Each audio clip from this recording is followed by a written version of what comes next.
Hey, what is up, peoples of the YouTuberverse? Like yesterday, I did a video, and I'm doing another video on things and this, that, and the other, explaining how things are, where I'm at, how things have been.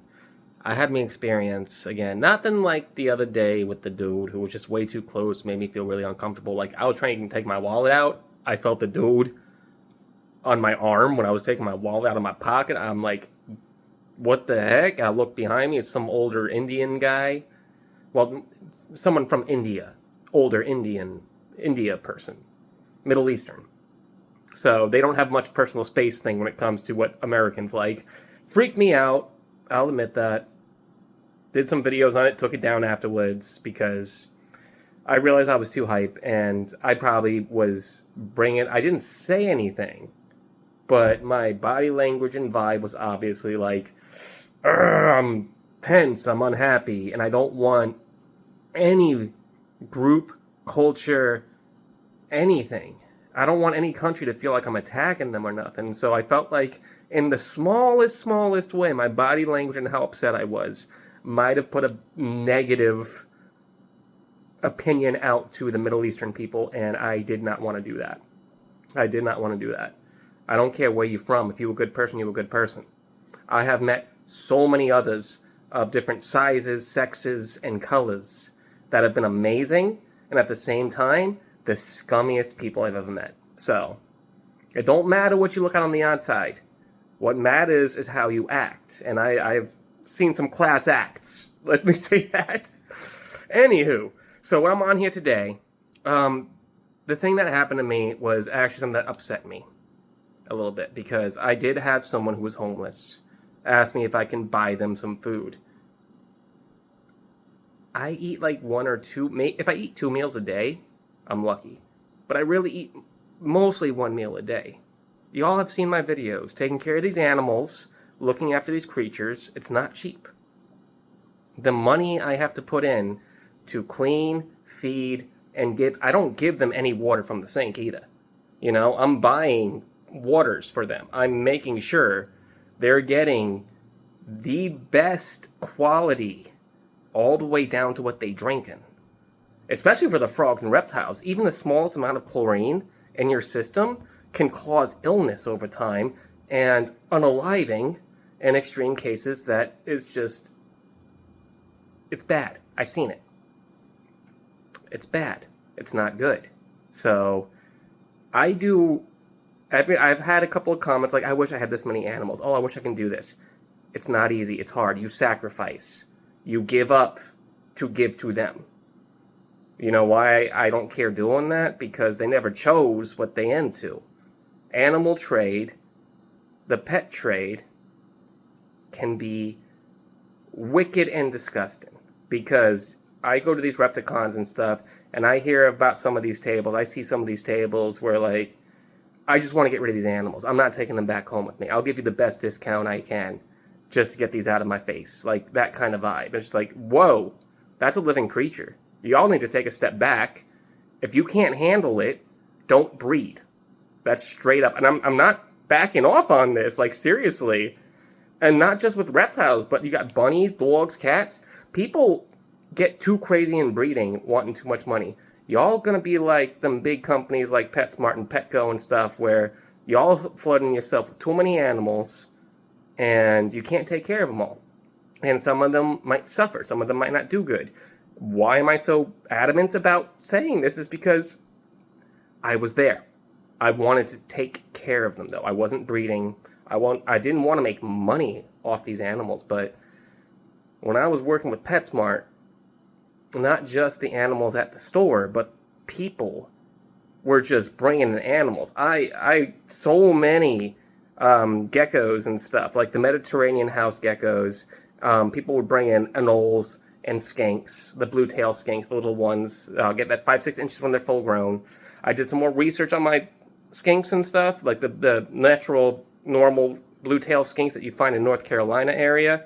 It's a fun fact. I know I did a short, and I said, like, her tail is fading in some in color. I don't know if it's because she's in captivity or if it's an age thing, and it is an age thing, in fact. So, fun fact, not just the tail color goes away, it turns black over time, but the lines on the little skinks go away as well.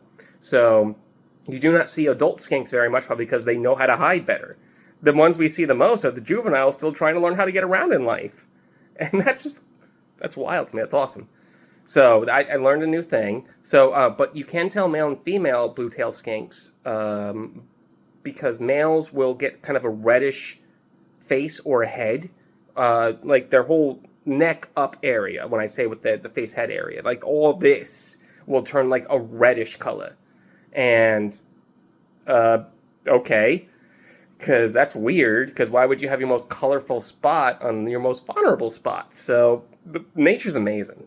I've seen these animals a bunch of my life. I moved down here from New York when I was 11 years old. So, I mean, I'm 36 now. So since 11 to 36, I've been living around these lizards, and I never knew that. So nature's amazing. I'm always learning more, and whatever I learn, I love pouring out to you guys. Y'all out there, if you got some fun facts, share them with me. Please, I love learning. Anywho, that's a long story short. So back to the homeless man thing. I'm sure you're all like, what the heck was he getting on there? And then he went on a tangent. What else be new? That's my life. I always be going on them crazy tangents. Anywho, the homeless man asked me to get me some food. I couldn't afford it. And that bothered me some because I'm struggling. I can barely keep up with my needs because I'm keeping up with the needs of others on my own accord. I don't care. Like, I was suicidal for years. I was killing myself with drugs and alcohol for years. So to have something to care for, to love on, that's awesome. That animals and caretaking for animals saved my life. I was studying animals since a young age, since a wee little lad. All the way back in elementary school when I had the libraries, you can do your own book project. My book project was always about animals. My favorite things to do was like cheetahs, leopards, birds of prey, hawks, falcons. The fact that a falcon can dive at like many miles per hour, like 80, I think it's like 80. I want to say something crazy like that. But they can dive at massive speeds, curl up their talons, and they literally falcon punch the unholy guacamole out of their prey, stunning it, and ultimately, like, it's amazing. Nature is awesome. But as a kid, this is my passion as a kid, and I never thought, I wanted to be a music teacher. I never thought that my passion for animals would make it a career for me or a job for me. And then here I am. I had a job with the one store. They fired me. I got a job with another store, smaller neighborhood sort of market sort of thing.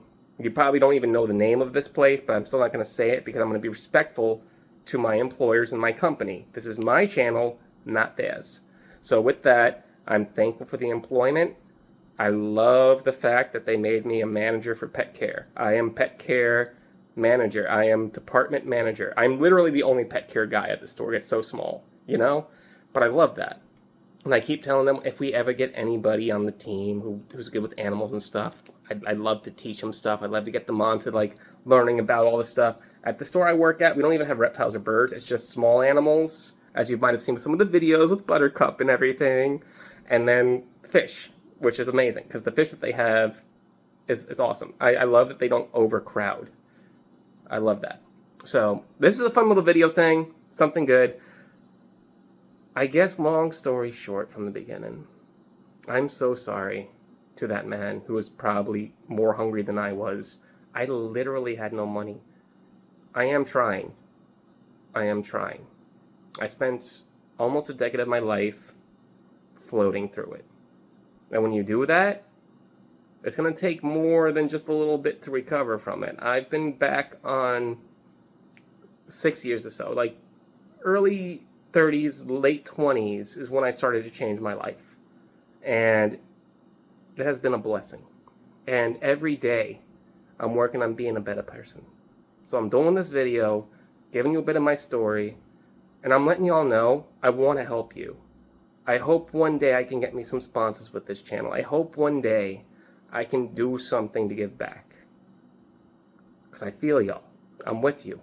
I have me a house, so I'm better off. For now. At the end of the year, I have to find something new. They're trying to sell this place. But I'm thankful for the roof. I'm thankful I have my animal friends. And that man who asked me for help didn't have any of that. And I don't know what his story be. I feel for y'all. I want to help y'all. But I'm not saying this at the end of this all. I'm going to say this right here. If you a watcher, if you a comment, if you just someone just digging in to have fun, I don't want your money. I am not at the best. I mean, look at this place, man. It don't look great. And look at you, like, there's spots and stuff. Like, stuff is not perfect at this place. But it's a home. They take care of me and my animals, and I love that. So what I'll be getting at here, be thankful for what you got. Most of the time, if you got you a house, you got your bills paid, you're better off than some others. I do want to help those who are less fortunate. I just right now do not have that opportunity. Just know. Like, I do care. I do want to help. So if there is someone who's a business that like my vibes, if there is somebody out there, any kind of Mr. or Mrs. Moneybags that might say, you know, throw a little bit this guy's way or something. But as a sponsor, I don't want freebies. I want to work for what I get. That's been my life. I've always worked for what I got since I'd be 16. So I don't want freebies. But I love this channel. I do love the vibe I'm trying to put out. Because I can't talk like this a lot at my store.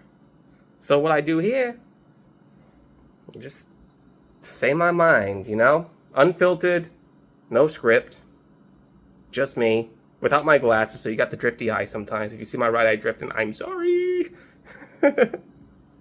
Anyway, guys, y'all are been so awesome. I'm almost at 300 subscribers. Y'all are the bomb diggity. Thank you so much.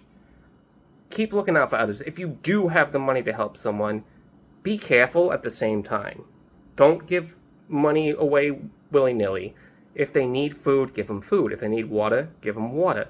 Do not give them your money, because in some cases they might be faking it, or they could be there because they're going to use the money on something that's not going to help them. Why do I say that? Because I've been there before. I've actually looked so bad. I had me home. I was never homeless, but I looked so dang run down. I've had at least like 4 to 5, a handful, essentially, of cases where someone just handed me money thinking I was homeless because I looked so ramshackled. I even had one guy say to me, I didn't even look at him. I was looking at my phone and smoking a cig back when I was smoking cigs. I don't smoke no more. Well, tobacco. I don't smoke tobacco anymore. I like herbs. But I'm 36 and I only do legal. Be careful. Be respectful to your country, to your state, to whatever. Don't go breaking laws. Take it from a dude who was doing bad stuff and got lucky and never really got in trouble for it. Because what I did is I did my stuff, I stayed home, and nothing happened. So it's almost another 15-minute long video. My goodness, guys. I'm sorry. It's just a lot's been on my mind, and I do a lot with my videos with the animals and stuff. But sometimes people like to know who's behind it and where the vibes are, where the heart is. I want to help people, but I don't want y'all's money. That's why there's no Patreon. I ask you to like, comment, and subscribe. But I don't... rather than giving me y'all's money, if y'all like what you see and you want to give money my way, instead, give it to someone who's around you that needs it more. What you should do is build yourself up first. If you're struggling in any way, in love or anything for yourself, get that straight, get that right, and then from there, help those around you. Help your neighbors, help your community. Build out. Because the strength of those others that see what you do off of just example alone will be what it need to be to make this world better. Because they're going to do it back. When they see how powerful love and caring is, they'll give it back. Because love is the strongest thing out there. The words of Marley, Johnny Cash, and even those from the ancients. You know, there's a reason why love they talked about so much. Why is my hair so crazy? All right. Anywho, y'all have a good one. Thank you for listening to this crazy hippie talk. Peace out.